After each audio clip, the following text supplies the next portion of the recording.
Olá pessoal, sejam bem-vindos. A gente vai aqui da U-Trade, a gente vai fazer um vídeo hoje falando sobre remessas para a corretora de Forex. É um assunto super interessante, muitas pessoas têm dúvidas, é um assunto que ele vai mudando com o passar dos meses, dos anos. Então o tema de hoje, como enviar dinheiro para a nossa corretora de Forex. Nossa não, para a corretora que nós somos clientes. Então esse tema gera muita dúvida e eu sempre falo, é importante você saber isso antes de começar a operar. É importantíssimo você ter estas respostas. Falando de mim então, eu sou Evandro Vinzelli, eu atuo desde 2008 no mercado financeiro, bolsa e Forex. Eu comecei lá operando ações, 2010, 11 migrei mais forte para o Forex. Eu gosto de day trade, sou um cara que gosta das operações intraday, com gerenciamento de risco. Gosto muito do índice da Alemanha, do dólar, aqui no Brasil, e mais algumas moedas, euro, libra, o CAD eu opero bastante, JPY. Gosto de usar gráfico de Renko, principalmente nos índices, gosto de operar com robôs, então tenho essa experiência. Em 2015 nasceu Estúdio Finance, a minha empresa, onde é um lado educacional, onde eu consigo fazer alguns vídeos, eu consigo transmitir o meu conhecimento de mais de 10 anos no mercado. Que a gente presta uma assessoria para investidores internacional. Então vamos falar sobre remessa internacional. Como que eu faço para mandar um dinheiro? Quando a gente atua no Brasil é fácil, a gente pega, a gente faz uma TED para a corretora e tá tudo certo. Também é fácil para o Forex, mas a gente precisa entender alguns detalhes. Bom, o que eu tenho? Eu tenho dinheiro, né, e quero mandar para minha corretora de Forex.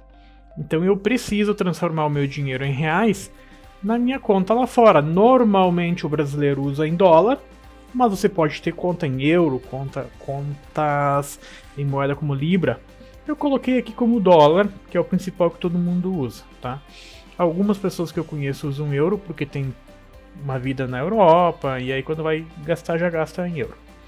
Tá? Então esse é o detalhe, transformar em reais para a nossa moeda lá fora. O que é importante desejar? A pessoa quando quer começar a ser trader e quer sair operando, ela atropela muitos passos, e aí ela vai aprender na marra lá na frente.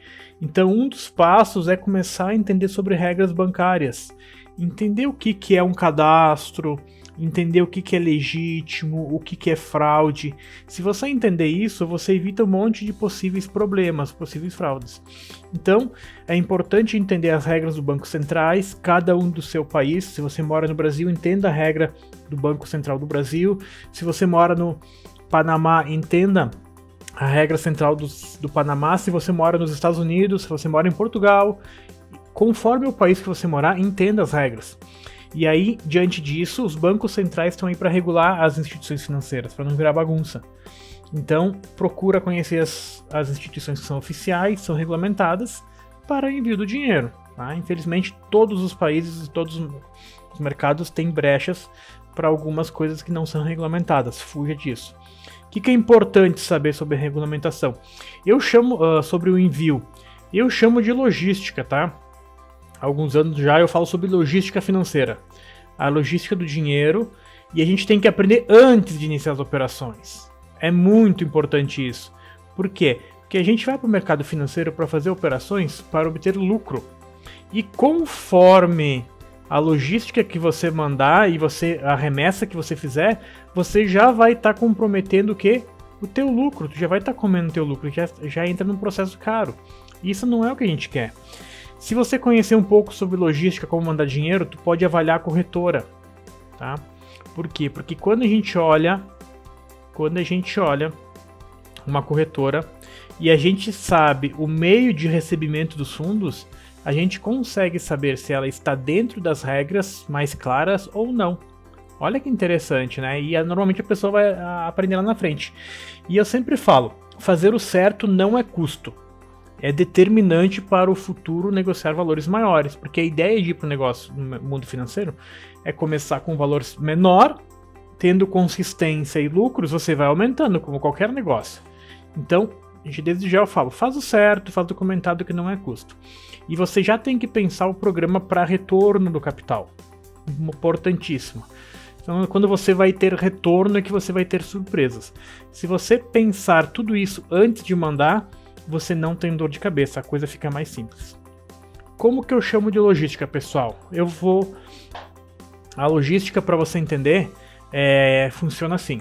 A corretora, olha que legal, a gente tem que partir olhando lá no final, independente de qual corretora você fazer.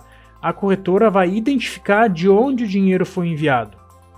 Isso é o principal ponto. Poxa, imagina você sendo a corretora. O Joãozinho vai mandar um dinheiro para a corretora vai pensar assim: da onde está vindo esse dinheiro do Joãozinho? É isso que ela vai identificar. Existem alguns lugares que podem chegar que são aprovados pelos órgãos regulamentadores, e existem alguns lugares de onde o dinheiro chegar que não são aprovados. Então a gente tem que ter o olhar da corretora.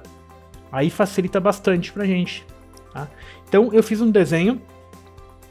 Agora a gente vai ficar bastante nessas imagens, porque eu tentei concentrar todas as possibilidades aqui. O que nós temos? Nós temos um dinheiro aqui no nosso país, vou falar aqui no Brasil, em conta corrente em reais. Ponto. O que a gente precisa? A gente precisa mandar um dinheiro para uma corretora, espero eu, todos regulamentada, tá? Quanto mais regulamentada, melhor. E essa conta vai ser em dólar, um euro, em libra, eu coloco em dólar, porque é o que mais usamos. Para isso, a gente precisa, aqui no Brasil a gente faz uma TED. Para isso, como a gente vai transformar em reais em dólar, a gente precisa de um agente intermediário, que é para fazer o quê? Para fazer uma TED, só que essa TED é internacional. Essa TED internacional, ela é chamada de SWIFT, tá? Essa TED internacional é chamada de SWIFT. Então, assim, o que você faz uma TED aqui no Brasil, que é de banco para banco, você faz direto, você precisa de um agente intermediário. O que é um agente intermediário? É uma corretora de câmbio, porque é a corretora de câmbio que vai trocar os teus reais para te entregar dólares. Ponto. Eu vou falar pausadamente porque isso pode gerar vários questionamentos e até o final eu quero resolver todos os teus questionamentos. Quem é esse agente intermediário, pessoal? Normalmente pode ser o teu banco tradicional, comercial, que você tem conta corrente, tá? Não recomendo, já vou explicar por quê. Num segundo momento, pode ser uma corretora de câmbio autorizada, bem melhor que banco, bem mais barato, e eles são profissionais. Só tem que ter um atento para escolher uma boa corretora de câmbio. E agora, de últimos meses, ser uma plataforma eletrônica. Existem plataformas eletrônicas. Olha que esse tema é bem importante, por quê? Porque se você fosse falar 3 anos atrás, ou 4 anos, você estaria falando só sobre bancos.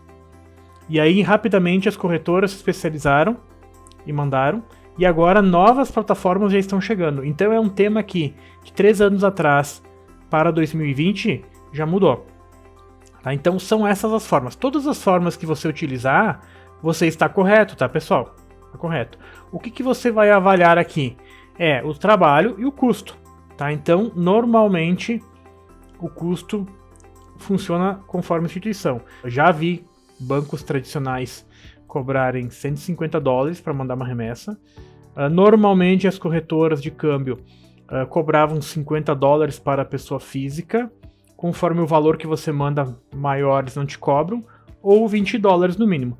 E as novas plataformas estão cobrando até $5, tá? Então isso é muito particular. Não quer dizer que a $5 vai ser melhor para você, tem que montar o teu pacote, o que é melhor para você é o atendimento.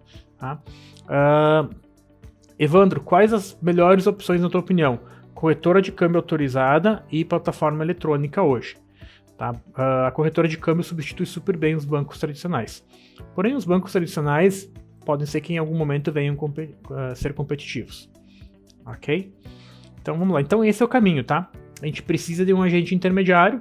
É efetuado o que aqui no meio, pessoal? Aqui no meio é efetuado um contrato de câmbio. O que é o contrato de câmbio? É um documento, é uma nota que a corretora pegou teus reais, recebeu eles e eles transformou lá, tá? Essa corretora aqui, é importante, a corretora aqui, ser documentada pelo Banco Central, qualquer uma delas.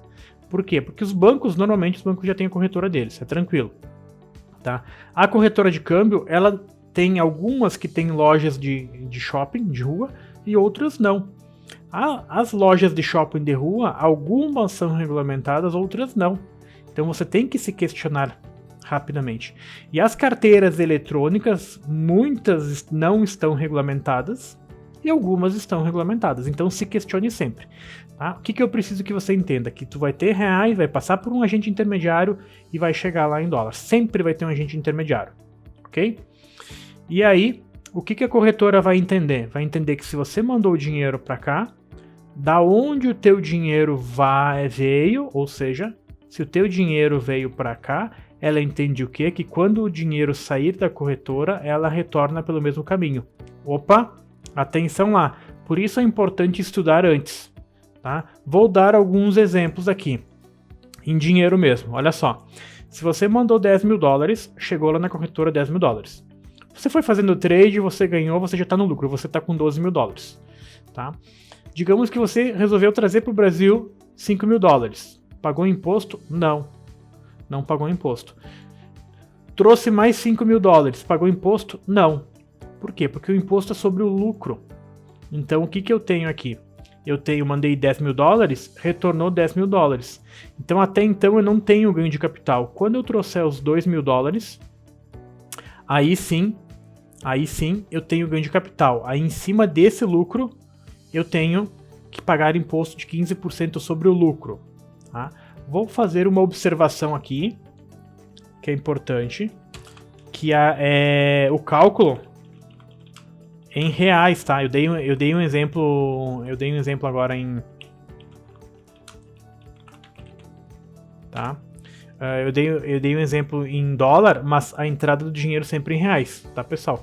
Se você mandou 10 mil dólares a 4 reais e trouxe 10 mil dólares a 5 reais, você teve ganho de capital.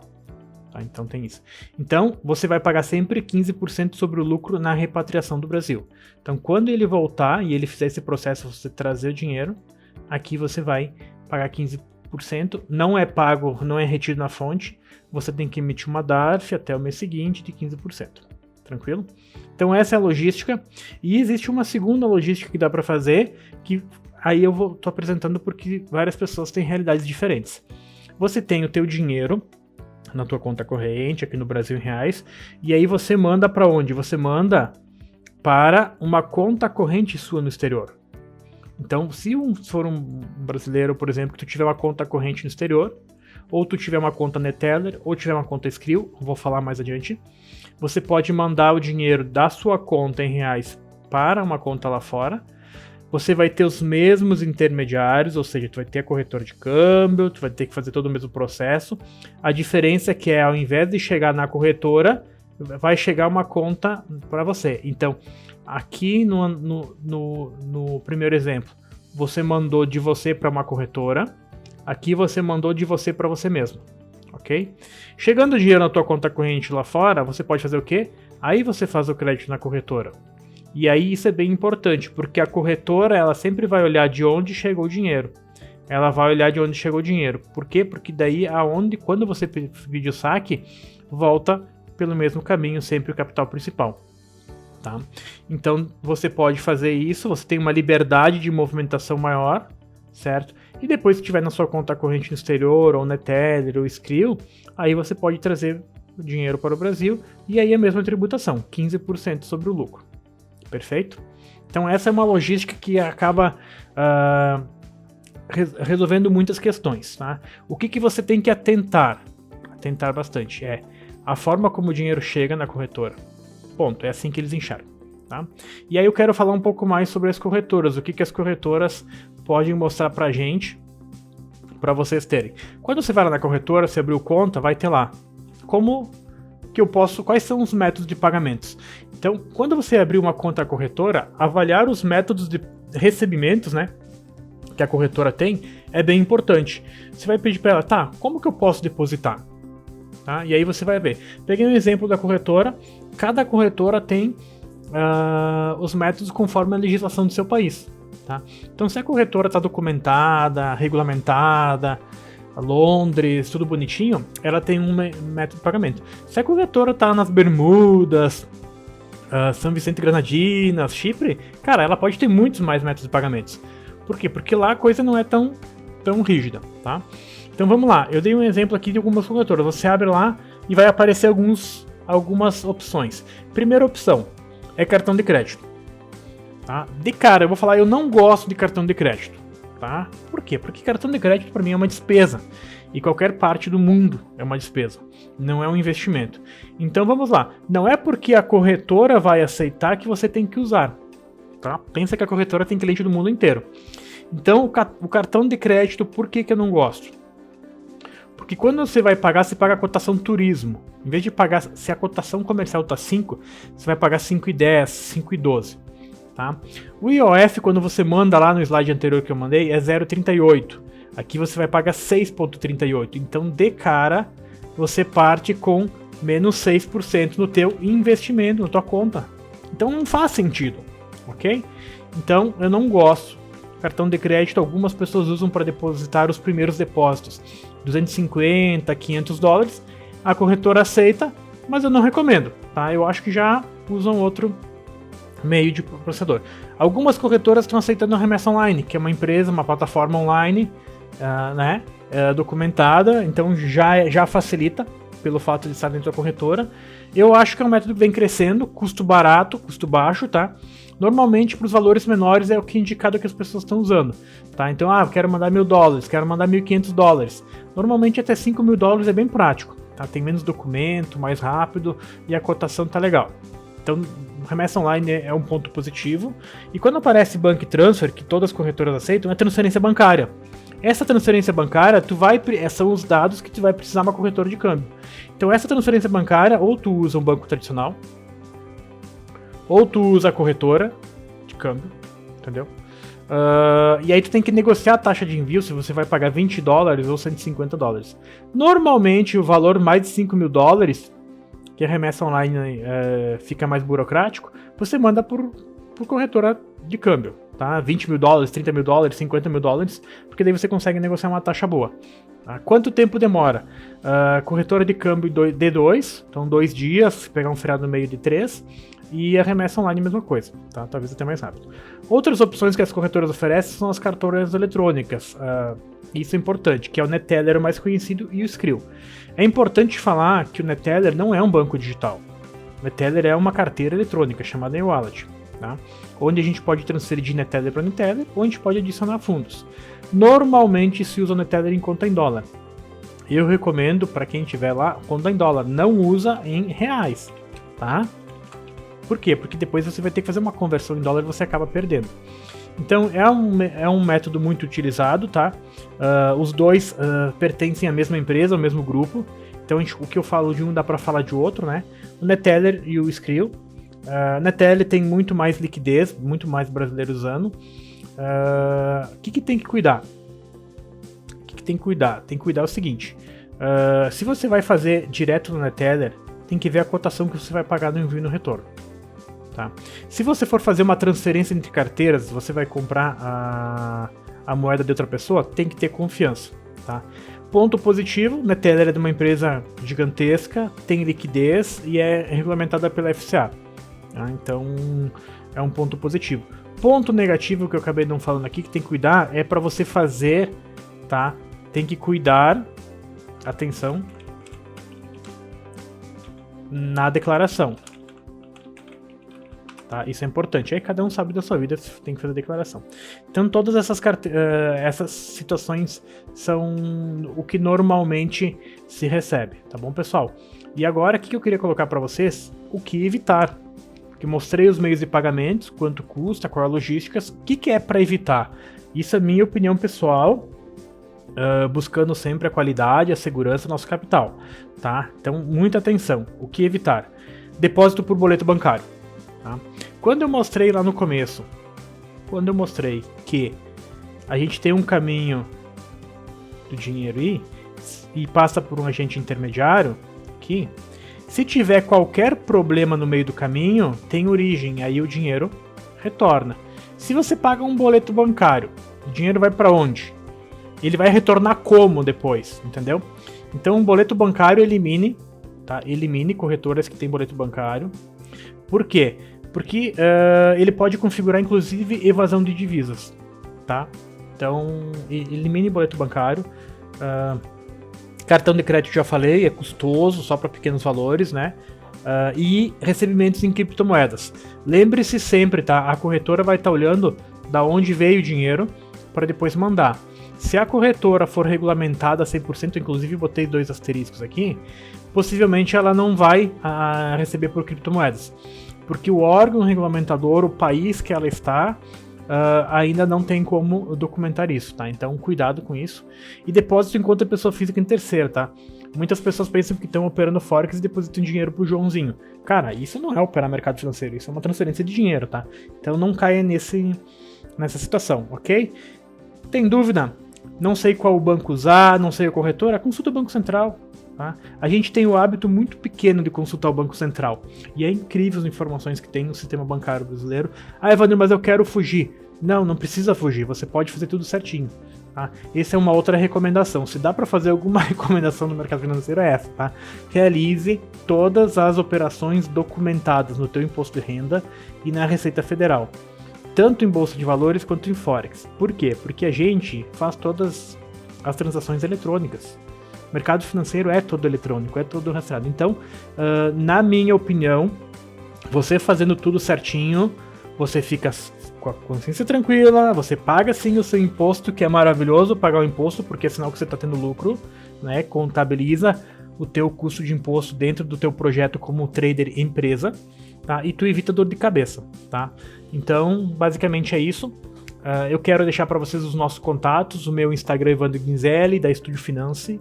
Nós temos um canal no YouTube, Estúdio Finance Educação Financeira, você pode acompanhar nossos vídeos por lá, né? E nós temos nosso site, estudiofinance.com.br. Eu agradeço, muito obrigado por você assistir esse vídeo e visite o site da youtrading.com, muito material, assim como esse, muito material informativo. O objetivo é sempre contribuir para que todos cresçam, para que todos possam melhorar. Sucesso a todos!